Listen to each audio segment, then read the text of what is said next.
Um, Gentlemen, let's get back to our other business of carrying on with the panel. Um, I've shared some of these questions with my colleagues, so allow me to start with the first one.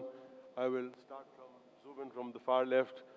Where does the business stand across your system? You are presently operating at what staff strength? Revenues from which streams? Any prominent changes that you see in your business in 2021 as opposed to 2019? Um, I think we all know the micro picture, which we also shared in the first session today with the general managers. What I'm looking for now is across the board, across the chains, and you're all representing the bulk of Indian hospitality virtually sitting here. So with you, Zubin, please. Thank you, Mr. Berry. Good afternoon, everyone.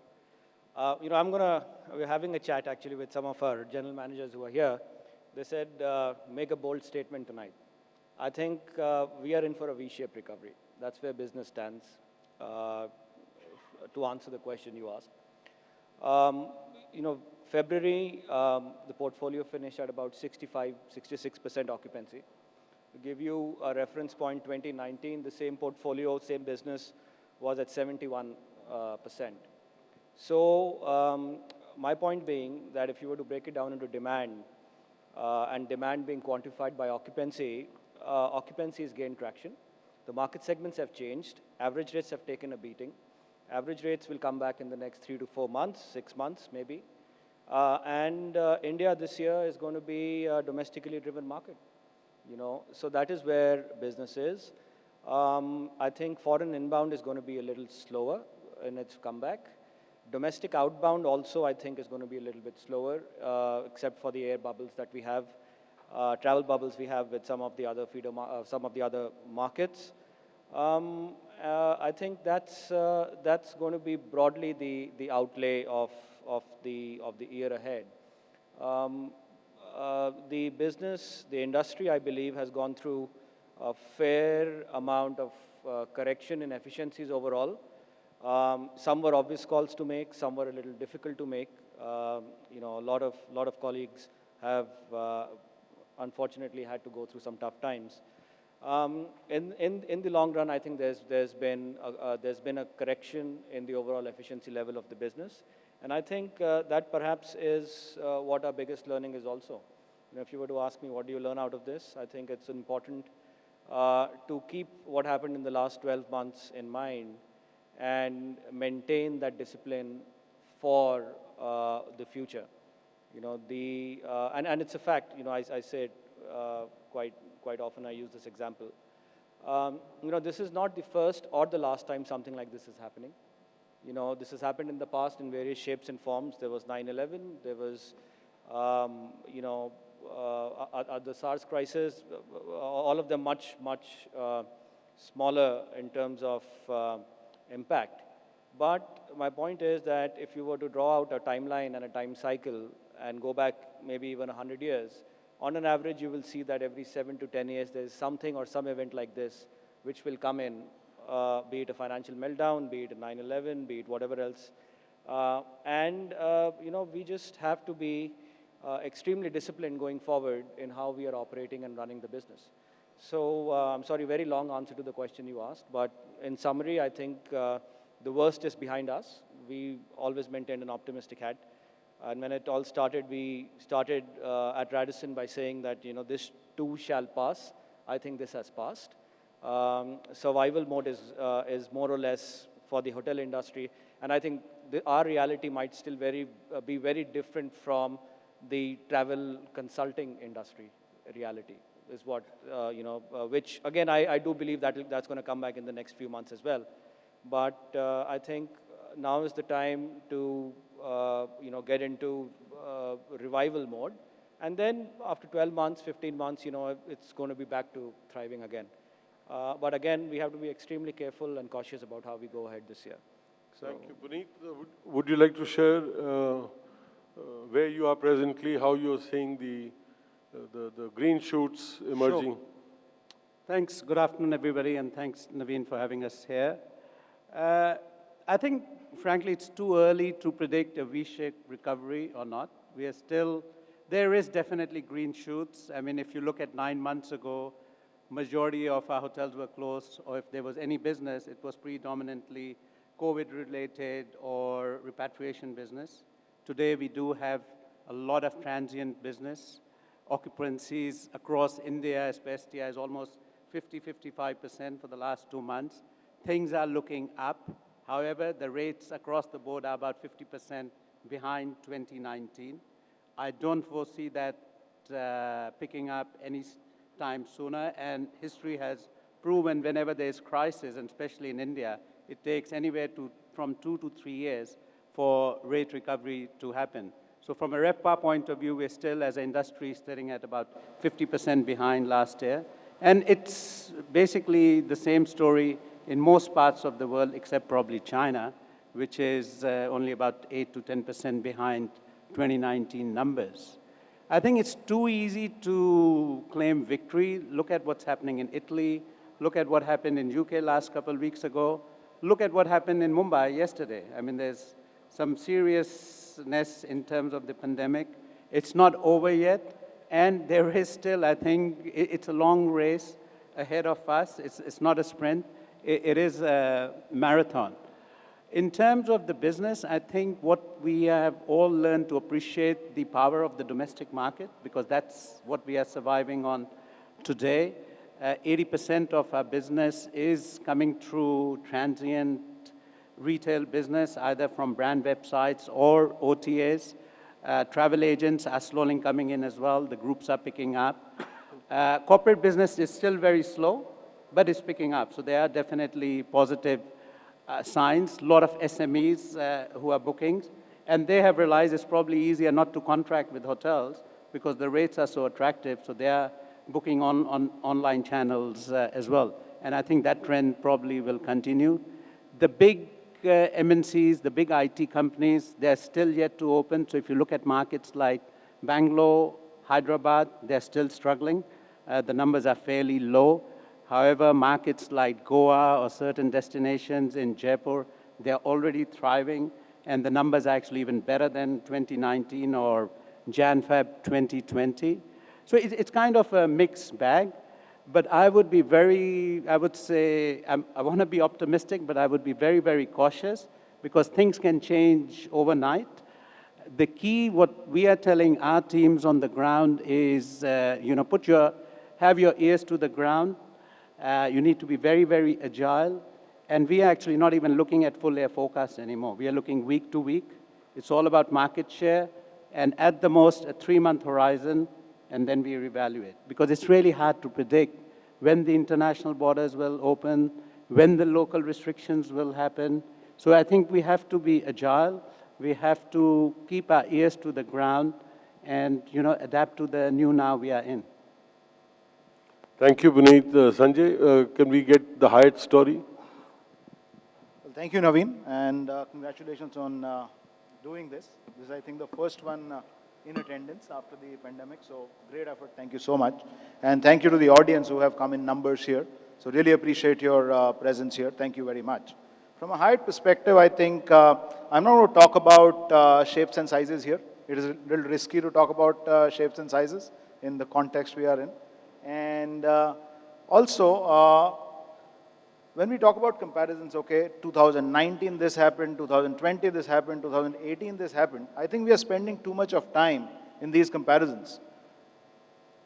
At Hyatt, we are saying that, okay, let's see what are the opportunities which this pandemic has presented and see how we can make use of those opportunities, see how we can realign ourselves, see how we can be agile, because what is gone, right? What is available in the marketplace, let's see how we can get the maximum out of it and not really start comparing that when is the business going to come back, what's going to happen, because we all know what is happening, right? We all know what kind of business is coming. It is the time to spend time on ourselves, on reimagining, look at our mindset, change our mindset, and see what we can do to, again, innovate, have personalization, have creativity, and have care. It's all about the mindset, right? So we need to, they used to say, I keep saying this, that we used to say we need to think out of the box. I think this time there is no box. We need to think very differently and forget about 2018, 2019 completely. We need to look at what is available, what we can create, how can we create experiences which will make people to travel to us, people to stay with us, how can we answer those questions, how can we manage those expectations that we actually accelerate people staying here in our hotels or the industry as such, whether it's travel, tourism, or hoteliering. So we need to really collectively look at that, collaborate on it, and do these kind of things.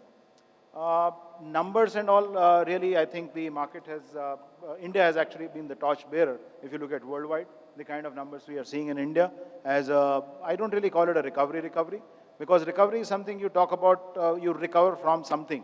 Now, this is something which has happened, which never happened before. It has really tested us, jolted us, and it has really brought into a place where you have, you can learn from the history behind, but in front of you, there is a clean slate. The story is yours to write. You write the story. And this story is going to be written by personalization, by creativity, by care, and with no box. That's what my take on this is, Naveen. Thank you.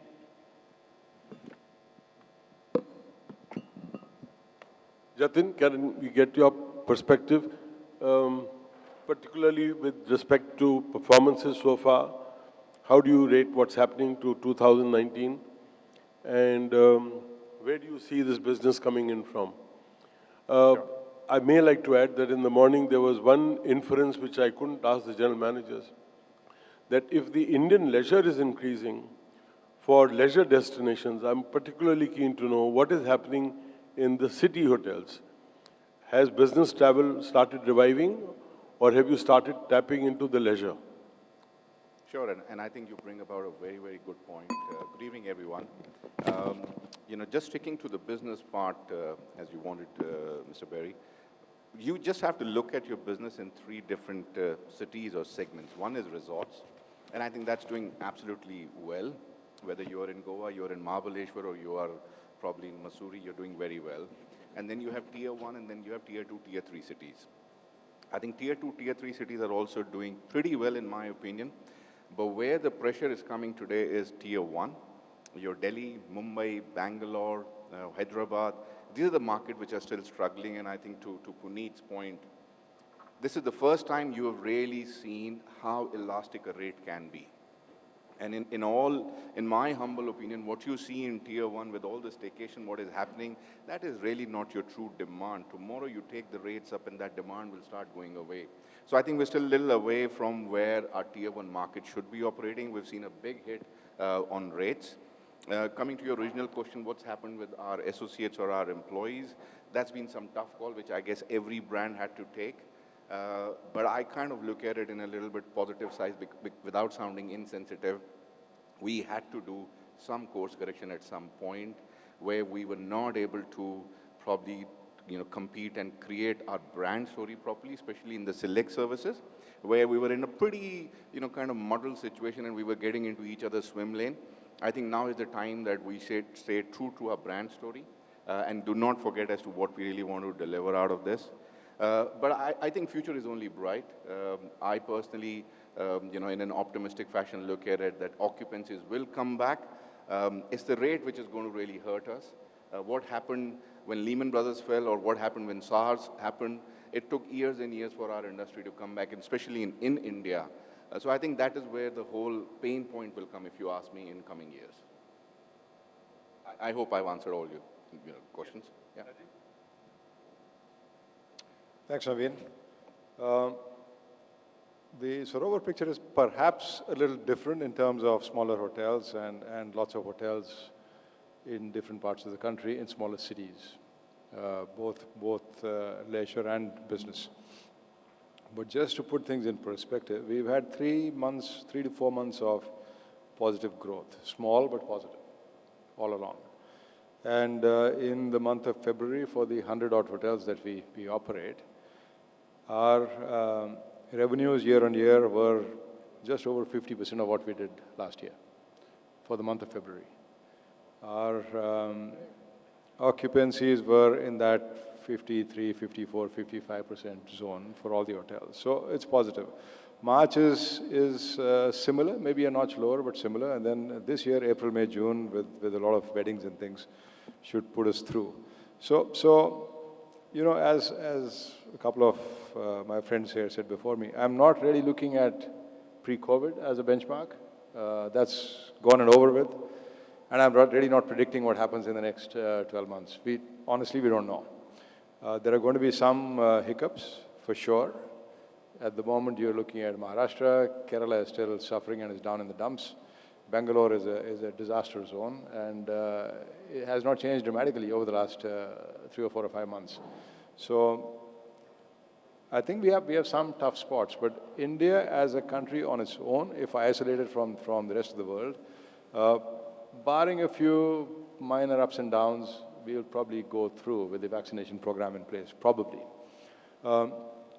Amongst our supply markets, Europe is a huge mess and is not correcting itself in a hurry. I've spoken to colleagues and friends in France, in Germany, in Italy. It's one bigger than the other. And they have at the same time a certain political angle between the UK and Europe. So you know, even their vaccination programs are a lot slower and more sluggish.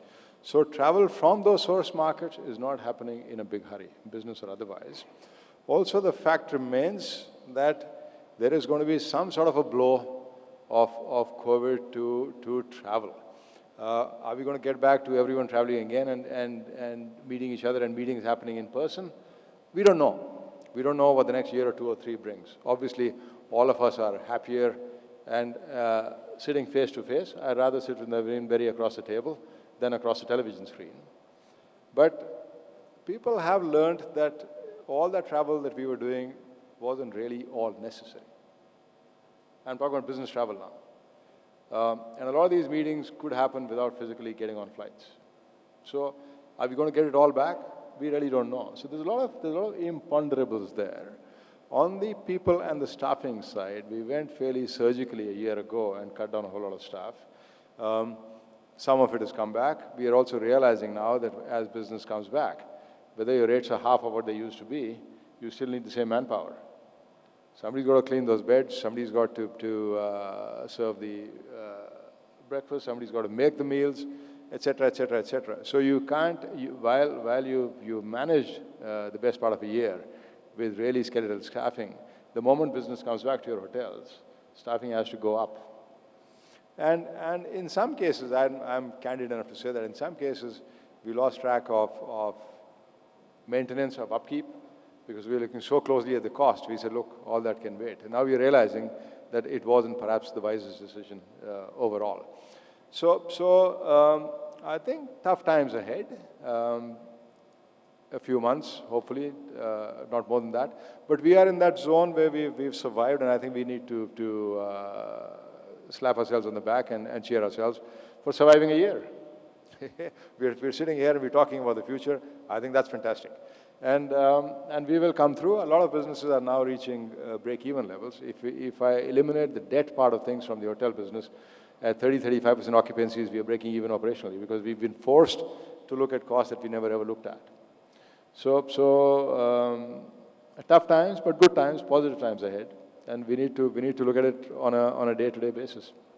Thank you. I can only add that since the lockdown started getting lifted, and you had this work from home as the new philosophy of all, Mr. Bakaya started attending office from day one, and he has not missed his office one day since the lockdown got lifted. So he's totally dedicated to physical movement and to taking his bike and doing his exercises.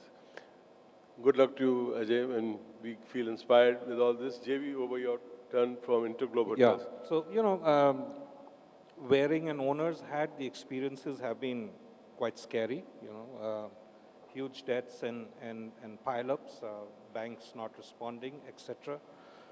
The occupancies and all, for the IBISes have been actually pretty good. I think it's quite similar to what Ajay said. October onwards, we've been in the high 50s. We've been GOP positive since, I think it was December. So some bits and pieces come, but you know, as owners, our problems don't sort of end there. You know, it's far more. You know, we're in the process of raising several hundreds of crores just to map out our next few months. We have 6 sites under development that need to be provided for. The banks don't respond. There's limited support that comes from the government. I'm not saying from moving money, but even prodding financial institutions to bring liquidity into the market. So it's been a very complex time. I think the good news is we were anyway very efficiently run. Our manning used to be about 0.6 to the room. We delayered, we clustered, we brought it down to 0.4. We may probably go up to 0.5, you know, if needed. But I think this crisis has helped us become more efficient. I think that's one. But I think one of your questions also was, Naveen, what is the most significant change you think has happened for the industry? Okay, sure. In this, you know, and, you know, of course, segmentation, we spoke a lot about that. We at the IBIS saw, you know, new segments of business, and we responded to it, we reacted to it quite well.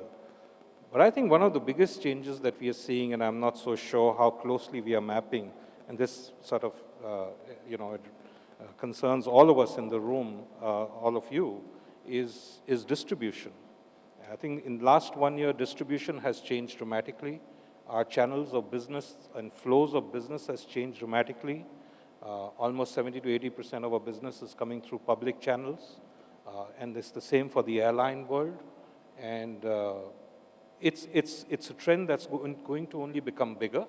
And that's not how consumption of products are happening, you know, in other places. We are all consuming products online, but is our products are sort of, and influencers have changed for us. So that's an area, the tech side, that we are really watching very, very carefully as owners. And we believe that the way we will sell, distribute, and market the product just has to change very, very fast. Thank you, JV. Anil, you are in a different league from many of our other colleagues in the sense that you have large format hotels. You've invested heavily in the last 3 to 5 years in big mega projects in the big cities. So for you, the impact of the last 1 year has been probably more immediate and more at home than to the smaller format hotels, or to just the managers rather than the owners.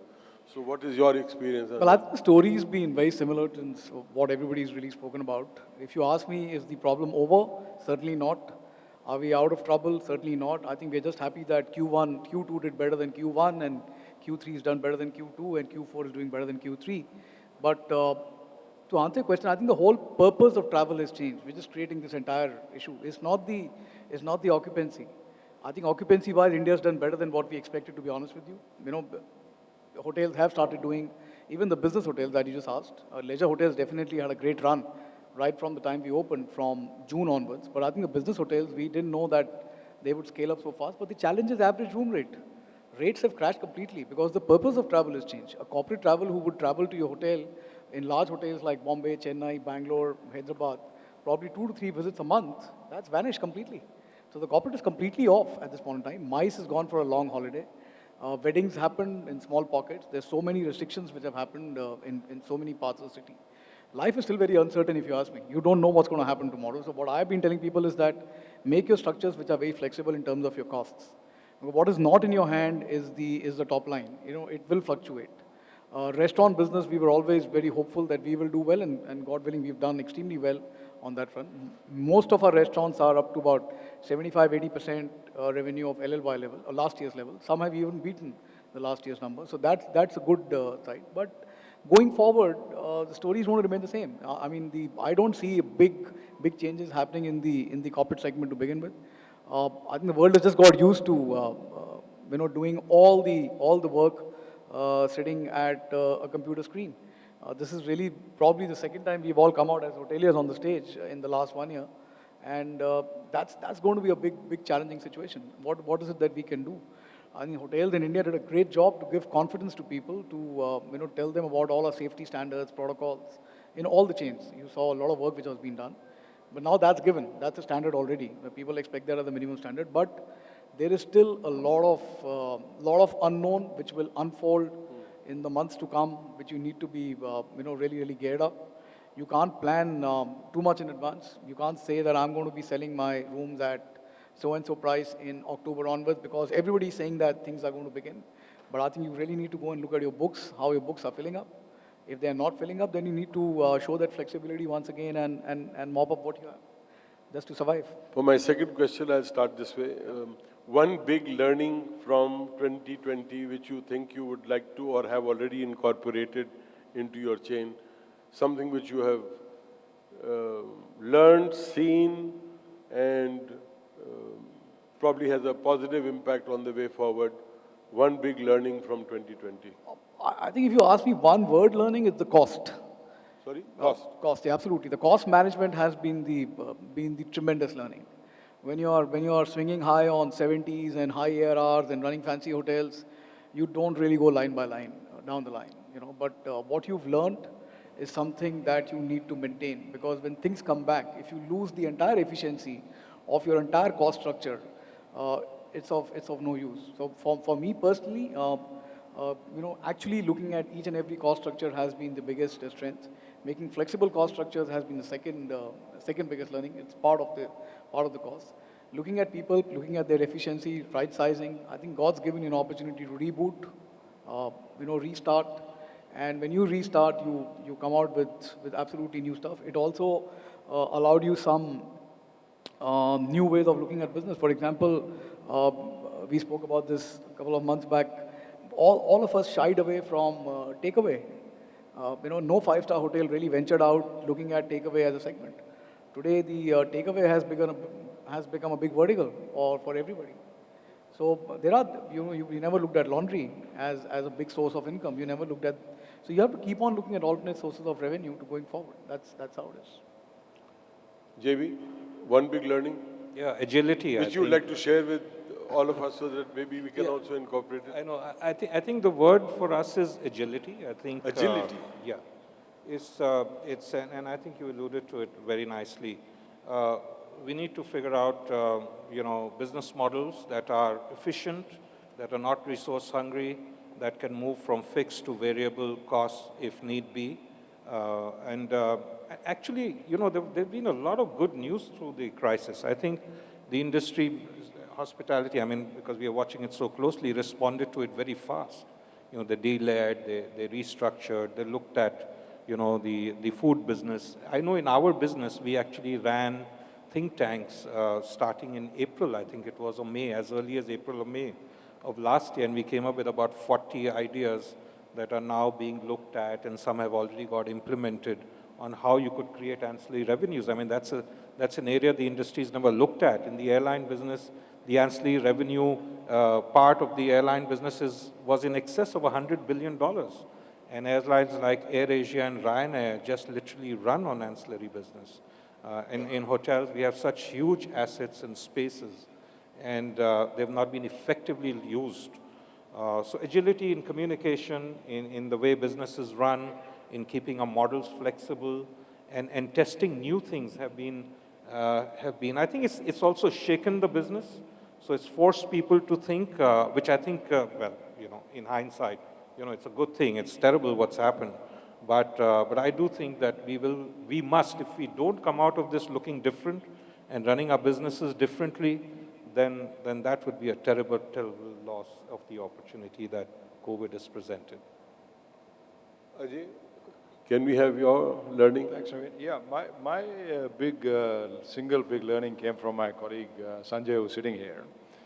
And it was to stop thinking as a typical hotelier for a while and see what you're going to do about your business. Because, you can cut costs to a certain level and everyone's doing the same thing.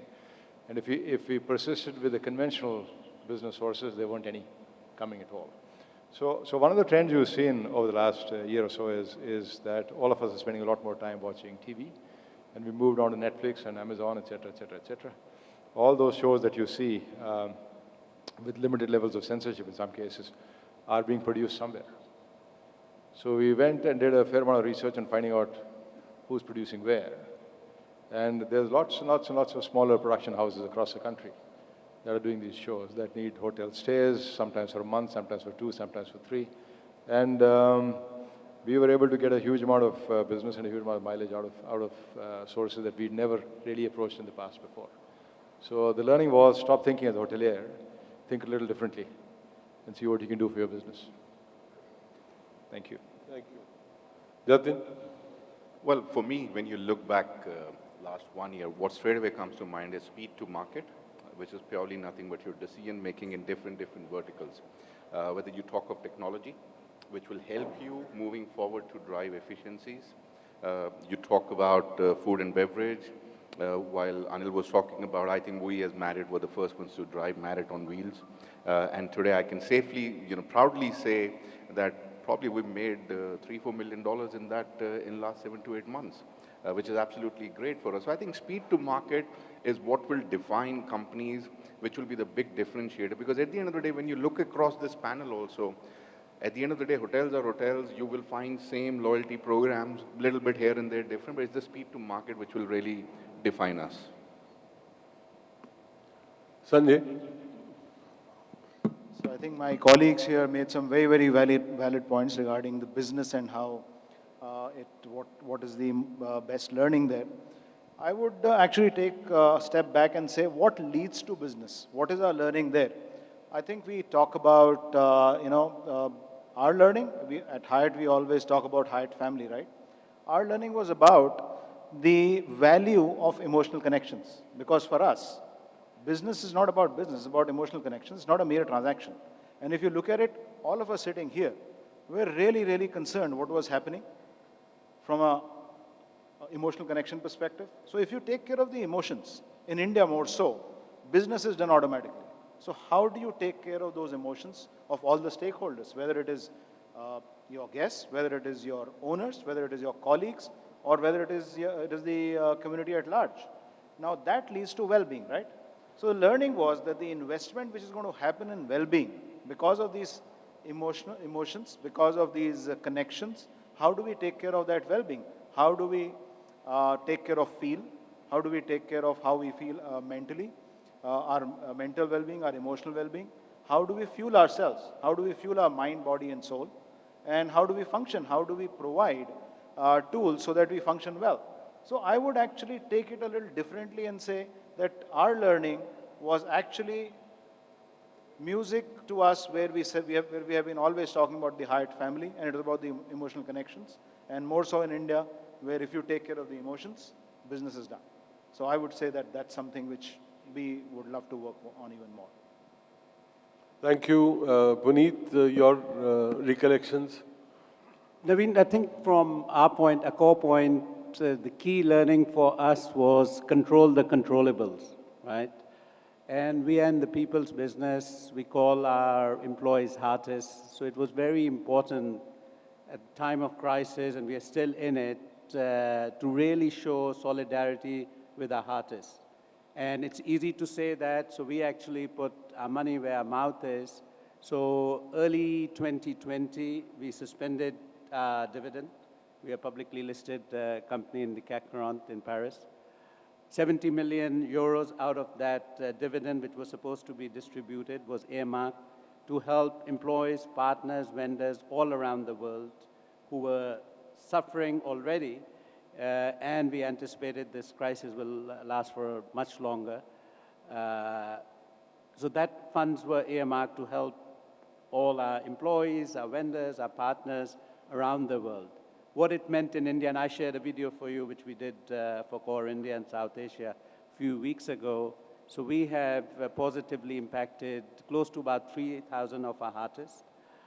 More than about 7 crore have already been distributed in funds to these artists. And the fund is still continue because the crisis is not over, the pain is not over. So it was really important for us to really show solidarity with our employees, with our people.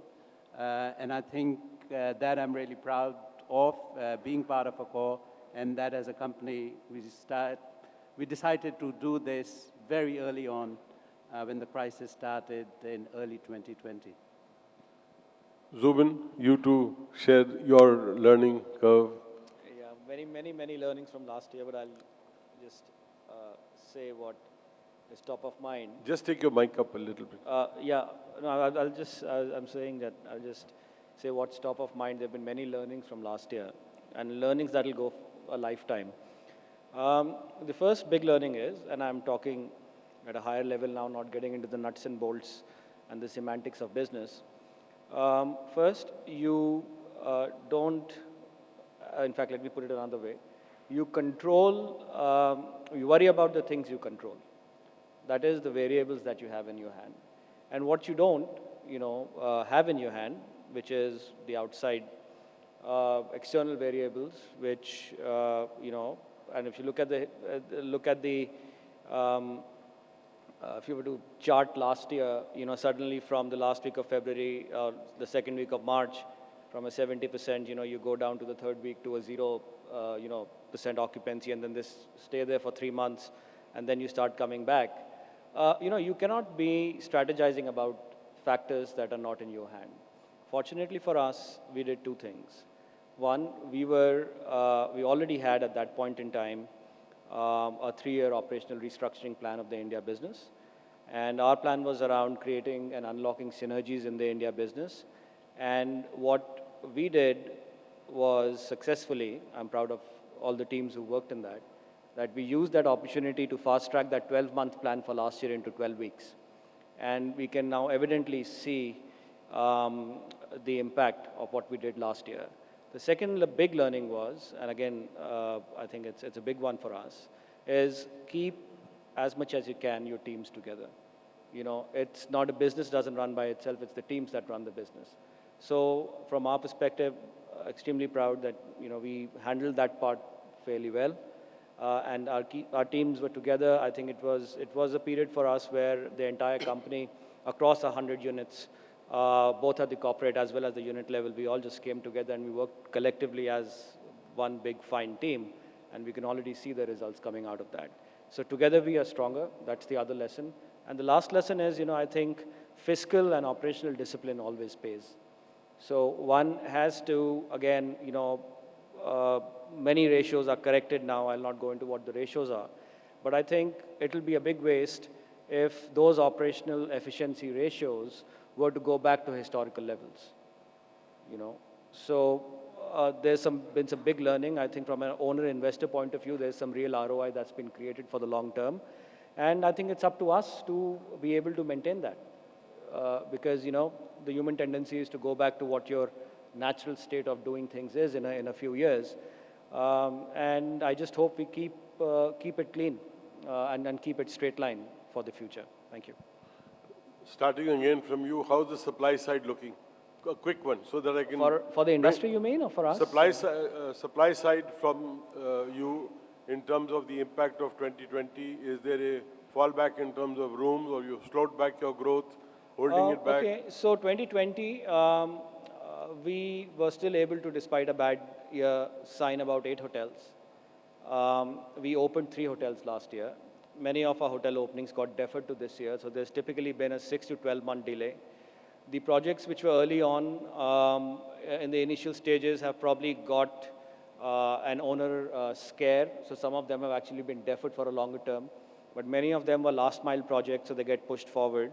This year we'll end up opening 15 hotels. We've already opened 2. We launched a new brand.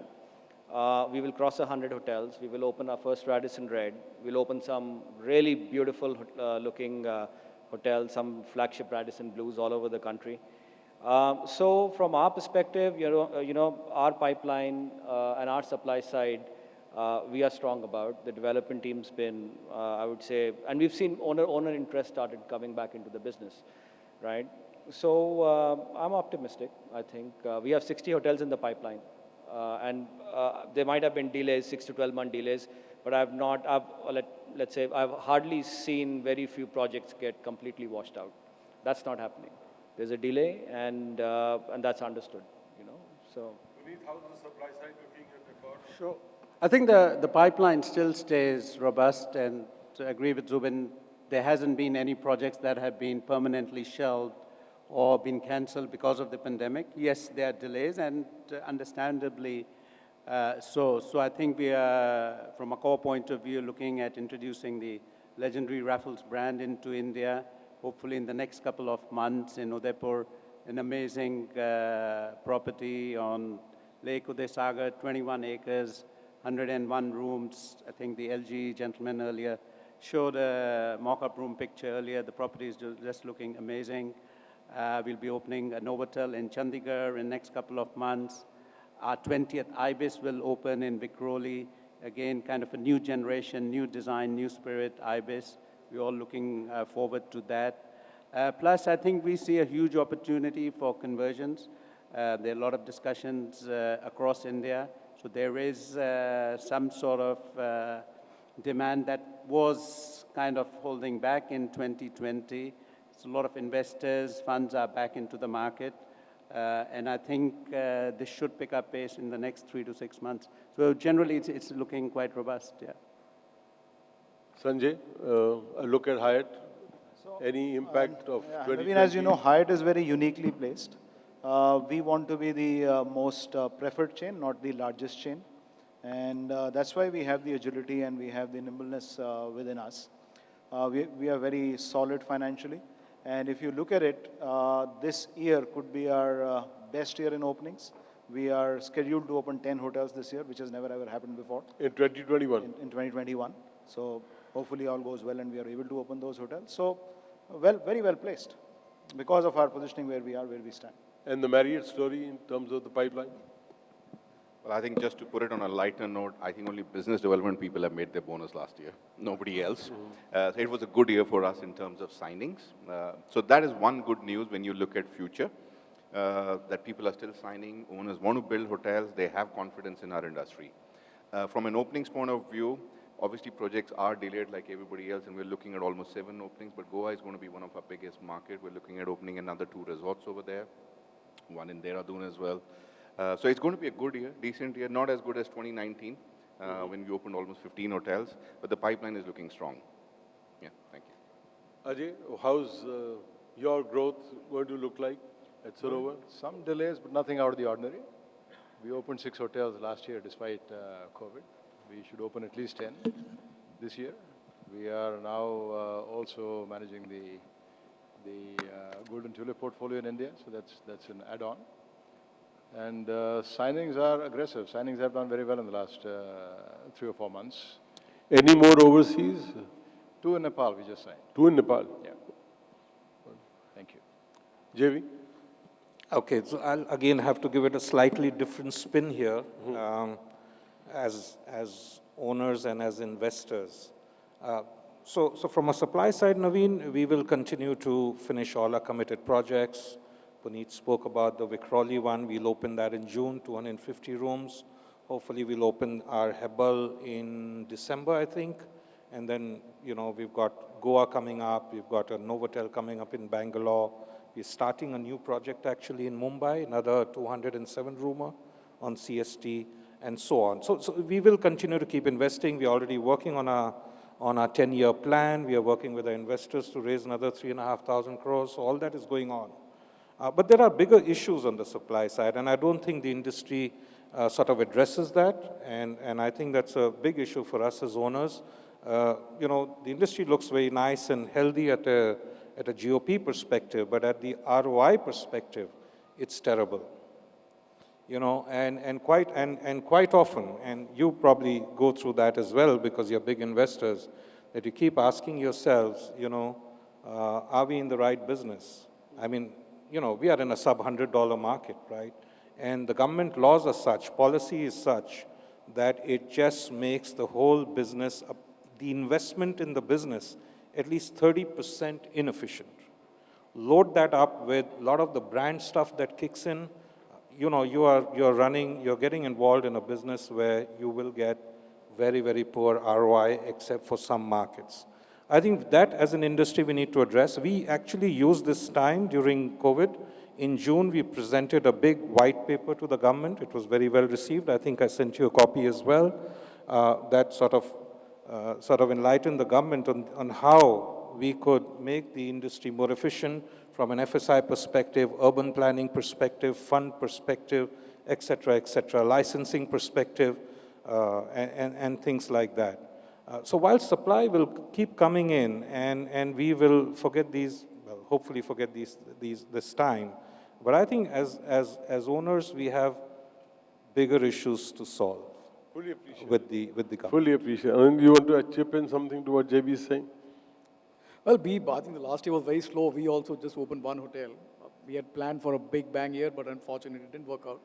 So this year we have 9 openings in the next 13 months. 4 of our own hotels, 5 managed properties.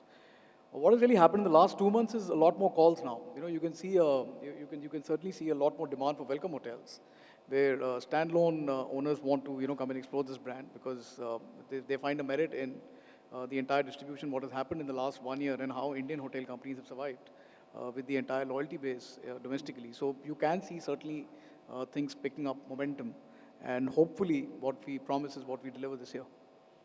My last question before we wind up the session.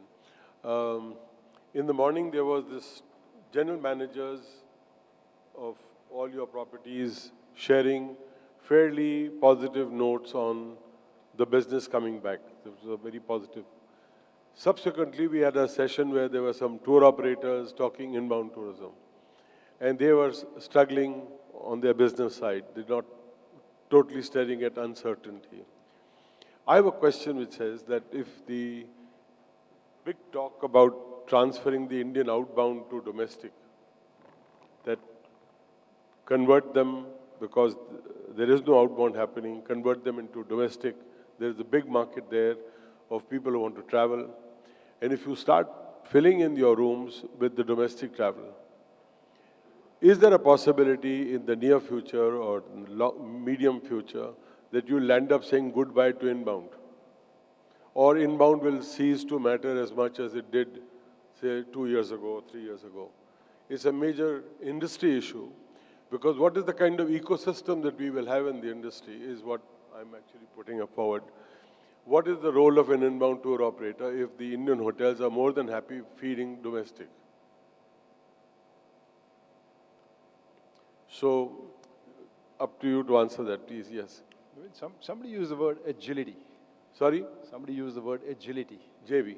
Yeah. Ask So him. we have to be he'll define agile. it I for you. don't think we're going to do away with inbound. When it comes, we'll embrace them. Right now, we're going to embrace the domestic one and see what they want. What are the kind of experiences they're looking for?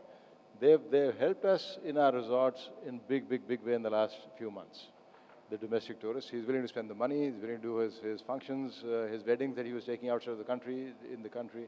Smaller places for us like Mashobras and Palampurs, etc., all of a sudden boomed with weddings and those businesses. So yes, right now the focus is, I have the domestic tourist, I have him probably captive for the next 6 to 12 months. How can I deliver more to him than I've ever done in the past? What experiences can I build for him? Am I going to say no to inbound when it picks up? Not at all. I'm going to embrace them equally, happily and equally aggressively. Do you suspect there could be some kind of a restructuring in your business? Because you will discover in the process that a lot of the Indian travelers are paying you actually more than what you were getting from the foreign traveler. Yes and no, depending on what you're looking at. Yes, to some, Anil, to would some you like to extent. chip Yes, in to some on this? extent, Because no. you have run 2 very major hotels, one in Agra and one in Jaipur. I completely agree with him. Why should you stop anybody at this Not point stop. in time? What I'm So saying is, could there be a it's- possibility you'll end up No, saying it's not goodbye that to the India? Indian travel, I think it's again go back to the purpose of travel. See, if you were to take an Indian wedding abroad, I think this is the best opportunity for the Indian hotels to hold them back. There was a reason why somebody went to Thailand and somebody went to those fancy places, but what they have witnessed, that what India has to offer is a great opportunity. There's some beautiful destinations in India. So today, if you, going back to your first question, what would you do, what would the tour operator do, is exactly what a hotelier did. You just change tracks completely. When you knew on the 1st of April that corporate is going crashing, when you knew that MICE is crashed completely, you couldn't just go back home and sleep and say, okay, nothing is going to happen. You had to change your tracks, you had to look for a new guest, you had to look for a new segment, you had to look for an alternate source of revenue, you had to look at your costs. There is a great opportunity, I totally agree with you. And especially in many hotels in the business locations, is about experiencing what Sanjay was talking about. You are seeing a completely new traveler today.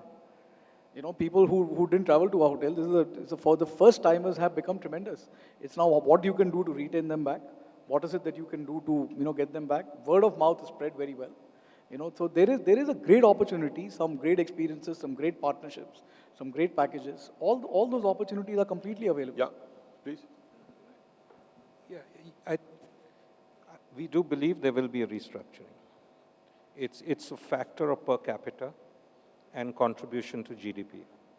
As per capita will grow, discretionary spending will go up. We've been seeing that trend. The aspiring market that exists in India is massive. If you look at how products are getting consumed across industry, it's just growing. Even actually, if you look at consumer spending right now, in Q4, that's just gone past October to December Q4 of 2020, is just 3% below what it was in Q4 2019. So consumer spending is almost coming back. So that's one. So per capita at whatever, 2,500, climbing to 3,000, 4,000, exponential growth in consumer spending, discretionary spending. So that's one. The second thing that we must understand that even if you look at and map domestic travel today, which is about, I think, 1.8 billion trips before COVID, as opposed to what the government claims 10 million into India, possibly it's about 2.5 million. If Kapil is here, he can prove that to you. Very small numbers. Look at historically how international travel has moved. It always starts with cross-border, regional travel. Big numbers come from regional travel, small and medium haul travel, right? And we don't even have those products yet. It'll probably take time for that infra to come up. But by then, India would race ahead. And when we look at our business, in fact, Puneet mentioned it across the ibises, we are very clear. We are here for the domestic market. 85% of our business is domestic. Our product is aimed for the domestic market. Our food, beverage, everything is aimed at the domestic market. There will be a restructuring, not because inbound will shut down, as things will open, it'll probably continue to grow, but the exponential growth will come from domestic market. India will consume by 2030 6% of global consumption. That's World Bank figures, and that's going to happen. Thank you. Anyone else on this subject? No, I think I kind of agree with all three panelists before me. But it's not a simple yes or no, but please remember that you still have 45% of your inventory lying vacant with you. Your inbound still hasn't started, so by anybody saying, will there be a course correction or will there be a segment shift, that is always bound to happen. Business keeps on changing. If your corporate travel is not coming back entirely, you will look at new segments. You'll keep on improvising. I think it's more about, how the business demand will change. But yes, one thing is for sure, with the government of India's UDAN scheme, new airports coming up. I was with one of the Indigo senior person recently only, and they were talking about sector of Bareilly, which is open. Now that is really yielding good return for them because people are going to Jim Corbett from there. That was not a sector earlier for them. Similarly for SpiceJet, Kishangarh. Here are the new destinations. While your Goas and your, Mahabaleshwars will still keep on thriving, it's the new destination where the domestic consumption will start going up. So I think there will be some correction, but not in a major shift. Yeah. Anyone else? Yeah, I just have a few things to add. First, I think I absolutely agree with what JB said. Absolutely, I think those economic variables and fundamentals are here to stay. A couple of things happening here. We need to take a short-term view and then we need to take a medium to long-term view. In the short-term view, foreign inbound, let's say for the next 12 to 18 months is going to be impacted. The offset, and again, it's not a complete offset, but point being that there's, let's say, the domestic outbound market is also, I would say, equally impacted, if not less impacted. So there is high dollar paying or high, let's say, higher paying customer willing to explore domestic Indian markets. That's an opportunity in itself. The second thing, which I do very strongly believe in, and we've seen it, and I think clearly because our portfolio distribution lies across more than 70 locations in more than 60 cities. So we have a very good deep dive into what markets, and how and when and how, the trends are moving. And we can clearly see distinctions emerging between Tier 1, Tier 2, and Tier 3 markets now. I think the long term,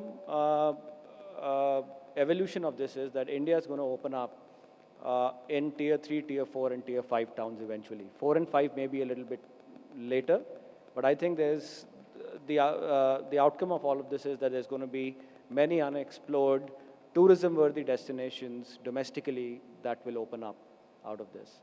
And I think domestic tourism will eventually, like very rightly pointed out, 87% of demand in India is domestically driven. I think that number's gonna stay. And I think if you look at the long-term trend, and I'm going to digress for a second, and that's the last point I'm making here.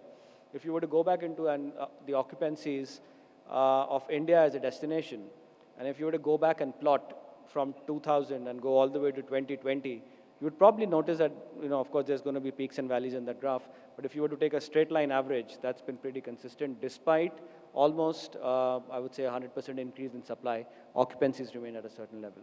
So, we have to take that long-term view. I think I have a very bullish view on India as a destination in the long term. Thank you. Thank you. With that, we'll come to the end of our session. I'm afraid we've done a 10-minute overrun. One. Two.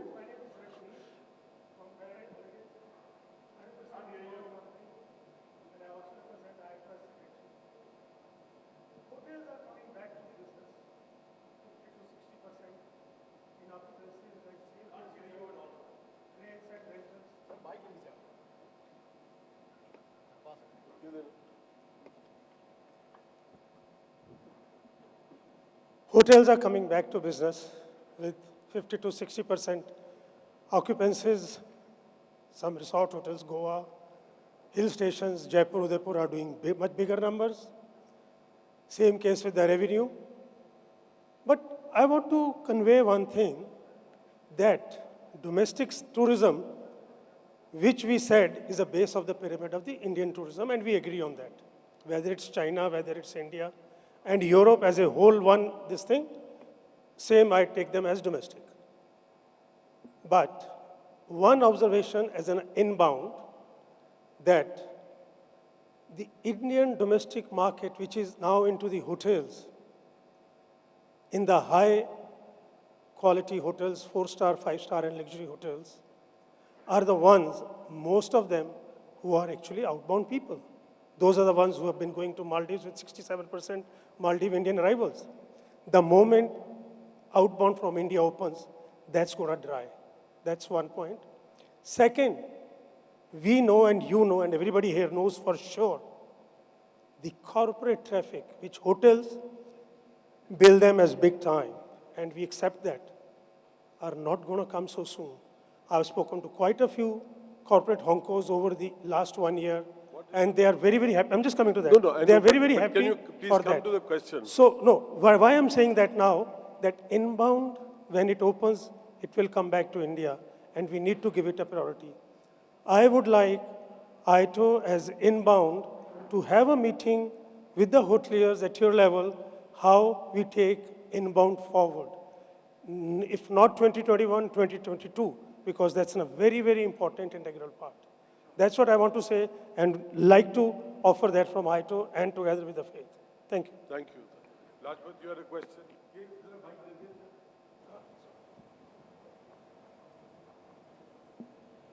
Good evening, everybody. मेरा नाम लाजपत राय है. Acha. And I must compliment Naveen ji for getting all the hoteliers, big hoteliers. So I didn't want to lose the opportunity to ask one question. I am doing inbound operation from Japan. I used to do almost 5,000 people every year pre-COVID. But this year, my inbound was zero. There was no revenue. In my balance sheet, the income is zero. So I'm forced to think some other alternative measures. So I plan to do domestic tourism. Domestic tourism में बिल्कुल अलग तरह का चलन है. The main thing is any domestic client, first he will go on the online platform. He will check all the rates. Then he will come to me कि यार आप बताओ आप मेरे लिए क्या करोगे. हमारे लिए प्रॉब्लम क्या है कि जो रेट होटल्स ने अपनी वेबसाइट पे डाले हुए हैं या ऑनलाइन प्लेटफॉर्म पे जो डाले हुए हैं वो बहुत कम है। मैं आपसे एक ही रिक्वेस्ट करना चाहता हूँ कि अगर आप इनबाउंड टूर ऑपरेटर के लिए या एनी डोमेस्टिक टूर ऑपरेटर के लिए सेम रेट कर दें, आप चाहे उसको होटल का कमरा ना दें, अगर आपका होटल फुल है don't give him the accommodation, but at least let me quote to the client. हो क्या रहा है कि मेरे से क्लाइंट जब कोटेशन लेता है तो मेरी कोटेशन महंगी है, because I don't have that kind of rate which is put on the website और on the OTA platform. So could you please just give it a thought, because inbound tourism में organise sector में 3.5 million tourist जो tour operator handle करते थे, they are literally on a road and I don't know when the incoming is going to come again. It is going to be 1 year, 2 years, 3 years, nobody can say. So you have to be, kindly consider this. Thank you. I think what he's saying is a very, very relevant issue. And if some of my colleagues on the panel earlier said that one of the learnings during COVID was this family feeling within your hotel company, the larger community connection that you have with your associates and the rest. Somewhere I think this does deserve some bit of attention from the hoteliers as to what your distribution arm, somebody talked about the changes in the distribution, but they have been your steadfast supporters ever since you started your businesses. No, we appreciate that, but I think if we only talk emotion, none of us are going to get anywhere. So I do take your point, and I think we're happy to work together. I think from people with your kind of background as experiences, you have to add so much more to the domestic tourist in terms of what experiences he will get. You can build special experiences rather than just fight a rate war. On a rate war, everybody is a loser. But we are more than happy to work with you going forward. And we appreciate what we've gone through with you together to build our business over the last so many years. And it will continue in the same way. So we are very much with you. Thank you. And Mr. I would like to second what Mr. Bakaya said. We're more than happy to work. I think that is absolutely a very important point, and well taken and noted. Thank you. I think one of the good news which I can share with you, at least from Marriott perspective, is that at one time with the domestic wholesalers, we were on a static rate, which is where your problem comes that the benchmark rates are lower. We're actually going on that for dynamic, which would help you to probably have some kind of a leverage, which will help you to have your own client base. So I think that will come soon, everybody's way. Thank you. Rohit, you had a question? A quick one, because we are running a little late on the next session. No? It's already answered. Lajpat has already done the trick for you. Okay.